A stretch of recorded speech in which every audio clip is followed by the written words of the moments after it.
Welcome to Who Died Today America, your daily source for remembering and honoring the lives of those who have passed and the legacies of the most notable personalities. Tori Bowie, a sprinting champion and inspiring force in track and field. Tori Bowie, the former Olympic and world champion sprinter, has passed away at the age of 32. With a storied career spanning several years, Bowie made an indelible mark on the world of track and field as an exceptional athlete and inspiring presence. Her legacy will live on in the hearts of fans and fellow competitors alike. Born and raised in Mississippi, Bowie began her athletic journey in basketball before her incredible talent on the track became apparent.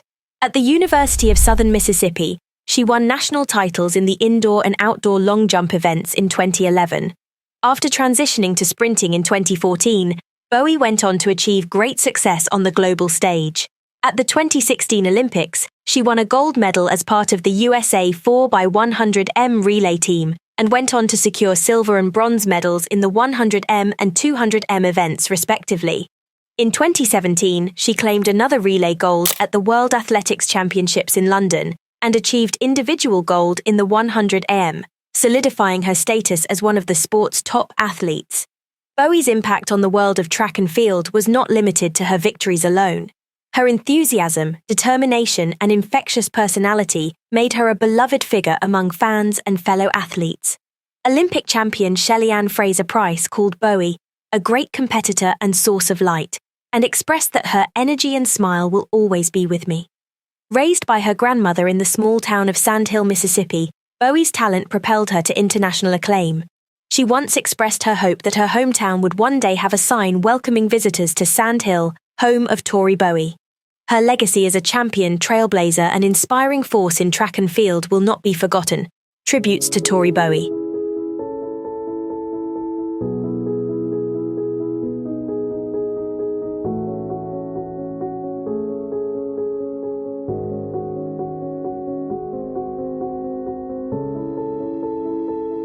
Barbara Bryne, a cherished talent and lasting legacy on Broadway and beyond. Barbara Bryne, the celebrated British actress who graced the Broadway stage in original productions of Stephen Sondheim's Sunday in the Park with George and Into the Woods, has passed away at the age of 94. With a career spanning over 6 decades, Bryne's exceptional talent and dedication to her craft left a lasting impact on the theatre world.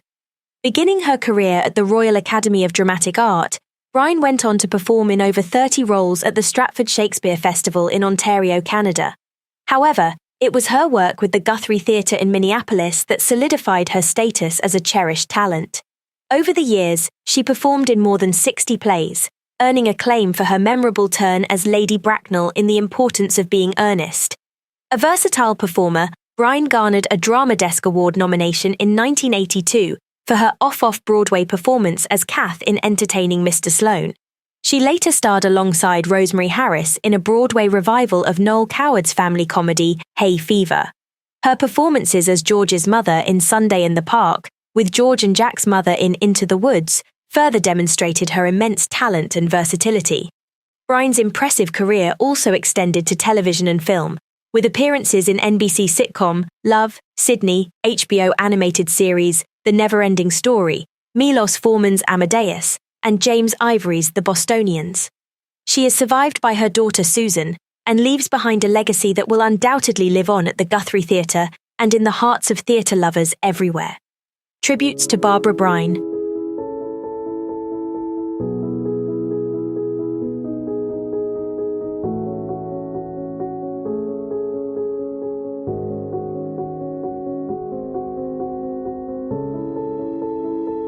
Linda Lewis, a trailblazer singer-songwriter and lasting legacy in music. Linda Lewis, the trailblazer singer-songwriter, has passed away at the age of 72.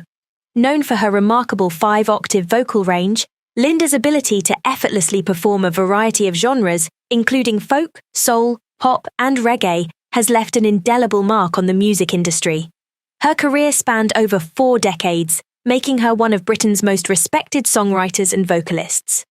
Born in London's East End, Linda was the eldest of 6 children and grew up influenced by American artists such as Harry Nilsson, Billie Holiday, Joni Mitchell, and Smokey Robinson. She was a self-taught guitarist and keyboard player attending stage school and eventually being cast in A Taste of Honey and the Beatles film A Hard Day's Night.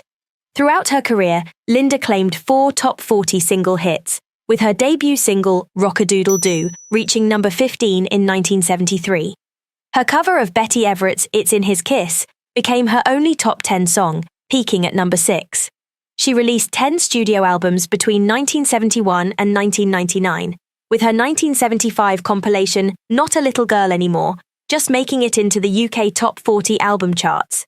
Her unique vocal flexibility allowed her to work as a backing singer for numerous stars, including David Bowie, Rod Stewart, Joan Armatrading, and Jamiroquai. Linda's talent extended beyond her solo career, as her younger sisters Dee and Shirley also forged successful careers in music.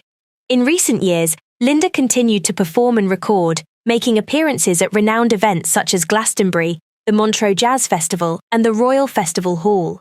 Her impact on the music industry will undoubtedly be felt for years to come, as her genre-defying talent and trailblazing spirit left a lasting legacy. Tributes to Linda Lewis.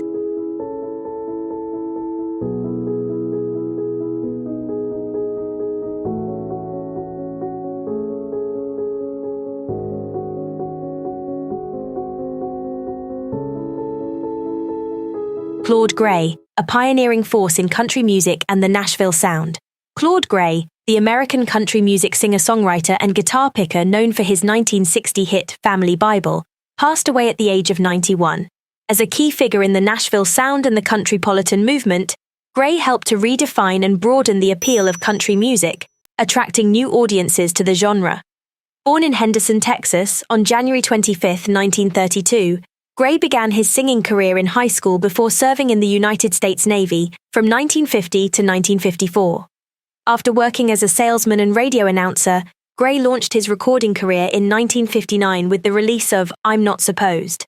Gray's purchase and recording of Willie Nelson's Family Bible in 1960 catapulted him to fame, with the song peaking at number 10 on the country chart.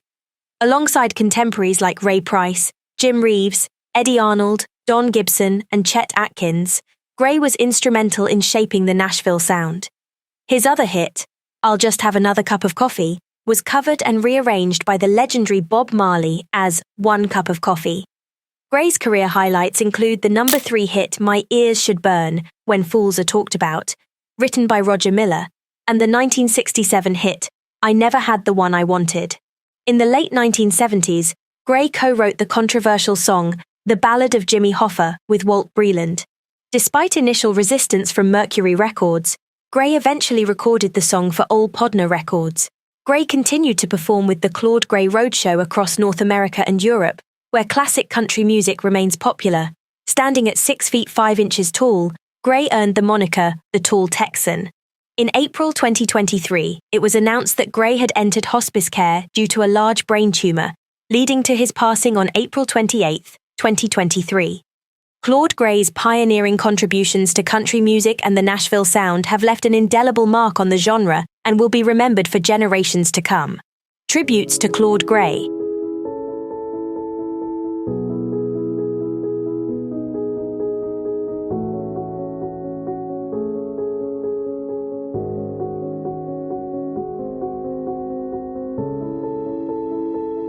Pugh Rogefeldt, a Swedish rock pioneer and enduring influence. Torbjörn Pugh Rogefeldt, a renowned Swedish rock artist and pioneer, passed away at the age of 76 after a long battle with the incurable nerve disease corticobasal degeneration. Born in 1947, Rogefeldt's passion for music began in his teens, as he found inspiration from bands like the Beatles, Rolling Stones, The Doors, and The Kinks. Rogefeldt broke the mold by writing Swedish lyrics for pop songs, a departure from the norm at the time.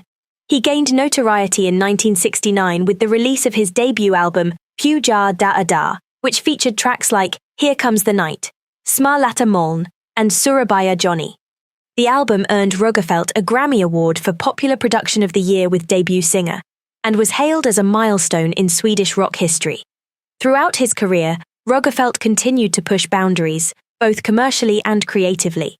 In 1974, he formed the band Rain Rock and released the album Bolla och Rolla, which included hits such as Hog Farm and Dinga Linga Lena. Although his music waned in popularity during the 1980s, He enjoyed renewed success in the 1990s when he formed the first Swedish supergroup Grimlings with Göran Lagerberg, Mikael Rickfors, and Magnus Lindberg. The song Mitt Basta för dig, written by Qrgerfelt, spent 23 weeks on the Svensktoppen in 1990-1991. Pugh Rogefeldt's influence on Swedish rock is undeniable, with musicians like Joakim Thastrom and Per Gessle citing his impact on their work. In 2012, he gained recognition among younger audiences by participating in TV4's So Much Better, and in 2020, he was inducted into the Swedish Music Hall of Fame. Qrgerfelt's enduring legacy as a trailblazer and influential force in the Swedish music scene will continue to inspire future generations of artists. Tributes to Pugh Rogefeldt.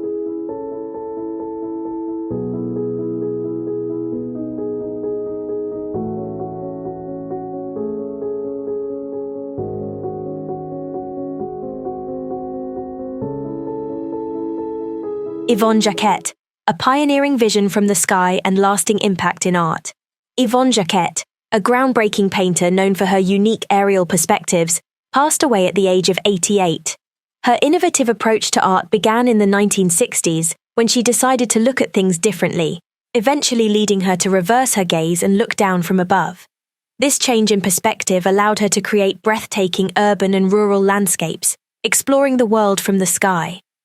Jacquette's signature aerial views were born from her experiences in airplanes, helicopters, and skyscrapers.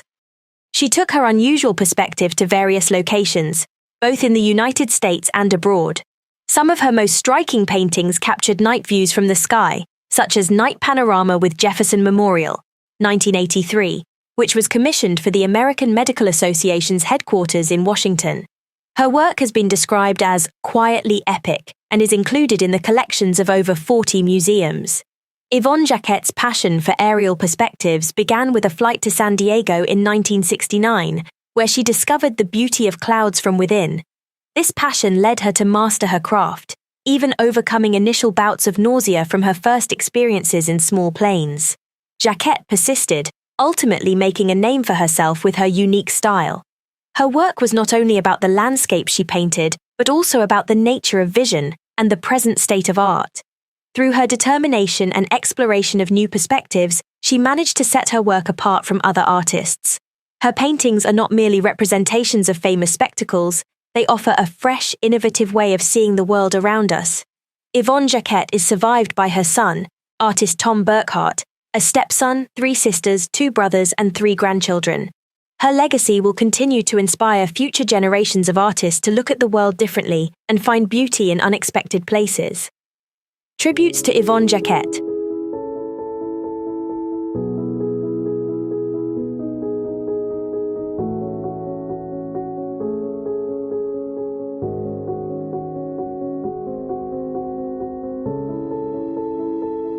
Mike Shannon, a St. Louis Cardinal for life and a cherished voice of the game.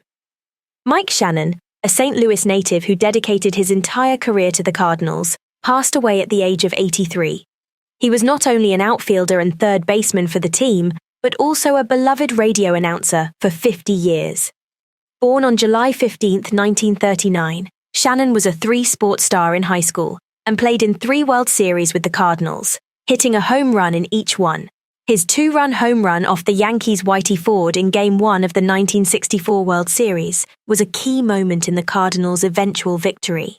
Shannon's tenure as a radio broadcaster was one of the longest in baseball history, and his passion for the Cardinals and enthusiasm in calling games made him a fan favorite. Known for his signature home run call, "Get up, baby, get up," and his quirky lines, Shannon's unique approach to announcing made him a cherished figure in St. Louis and beyond. His roots in St. Louis contributed to his success, as he was seen as a local hero and one of the team's own. Despite suffering from COVID-19 in 2020 and experiencing symptoms of long COVID, Shannon remained dedicated to the team and its fans. His keen eye for the game and wealth of knowledge made him a respected figure in the baseball world, with some suggesting he would have been an excellent manager.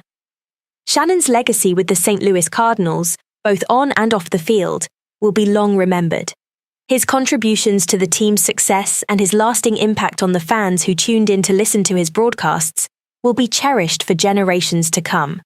The Cardinals Hall of Fame inductee, who played alongside greats like Bob Gibson, Lou Brock, and Orlando Cepeda, leaves behind a rich and unforgettable legacy in the world of baseball. Tributes to Mike Shannon.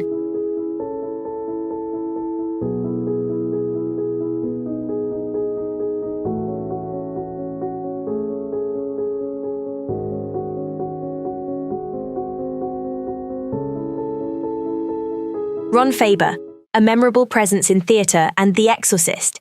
Ron Faber, an Obie Award-winning stage actor who made an indelible impression in a pivotal scene in the 1973 horror classic The Exorcist, passed away on March 26 at the age of 90 due to lung cancer. Faber's acting career began in radio and eventually led him to the stage. He won an Obie Award for his performance in the 1972 off-Broadway play And They Put Handcuffs on Flowers. His role as Chuck in The Exorcist brought him wider recognition as he delivered the crucial news of Burke Denning's death to Ellen Burstyn's character, Chris McNeil. In addition to his on-screen role, Faber contributed to the film's haunting sound design by providing guttural vocal sounds for the demon possessing Linda Blair's character, Reagan. These sounds were layered into the soundtrack alongside the primary voice work of Mercedes McCambridge, creating the impression of multiple demons inhabiting the girl. Throughout his career, Faber performed in various off-Broadway productions, including Lucky Stiff at Playwrights Horizons, Troilus and Cressida at Lincoln Center's Mitzi E. Newhouse Theatre, Woyzeck at the Public Theatre, and They Put Handcuffs on Flowers at the Mercer Arts Center. His television credits include Kojak, The Edge of Night, Law and Order, Third Watch, and Hope and Faith. Faber is survived by his wife, Kathleen Moore Faber, and their children Hart, Raymond, Elise Manuel, and Anthony. He was predeceased by his son Eric. Ron Faber's memorable performances and contributions to the world of theatre and film will forever be remembered and celebrated by audiences and colleagues alike. Tributes to Ron Faber.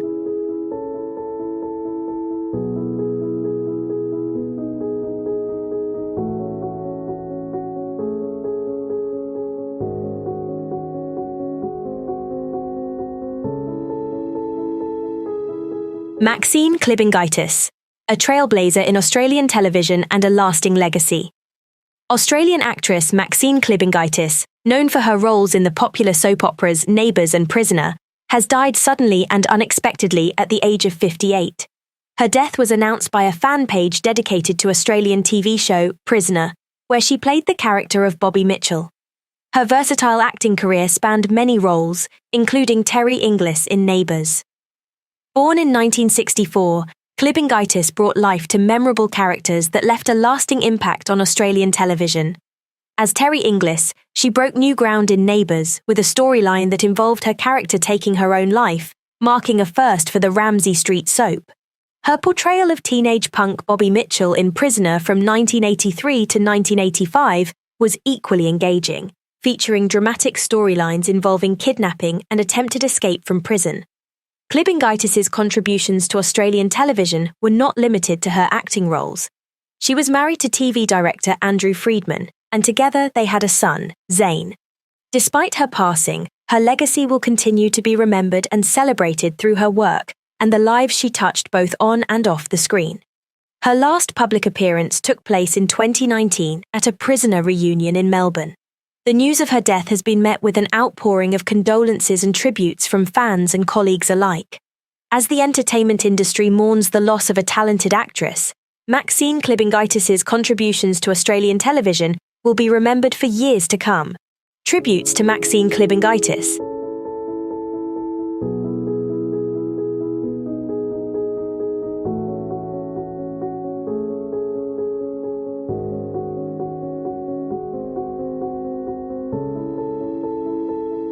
Jocks on Frillo, a culinary legacy and MasterChef star gone too soon. Jocks on Frillo, the Scottish-Australian chef and esteemed judge on MasterChef Australia, passed away at the age of 46.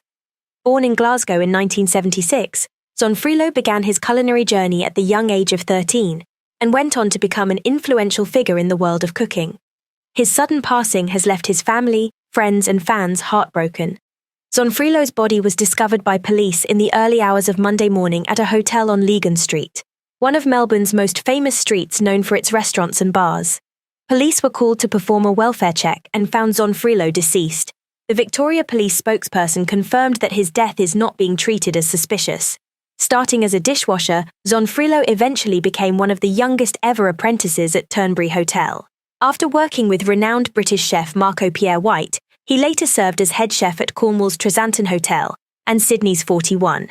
Despite facing numerous challenges throughout his career, Frillo's passion for food and culinary innovation remained strong.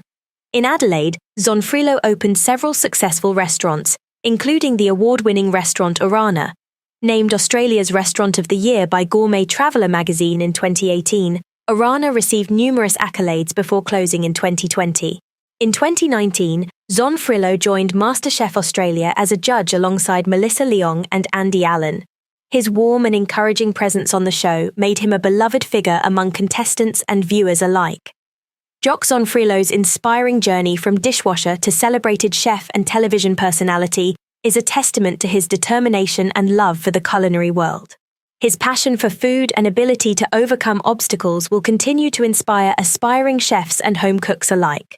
Jock Frillo is survived by his wife Lauren and 4 children, Ava, Sophie, Alfie and Isla. Although he will be dearly missed, his culinary legacy will live on in the hearts of those who knew him and appreciated his contributions to the world of food. Tributes to Jock Frillo.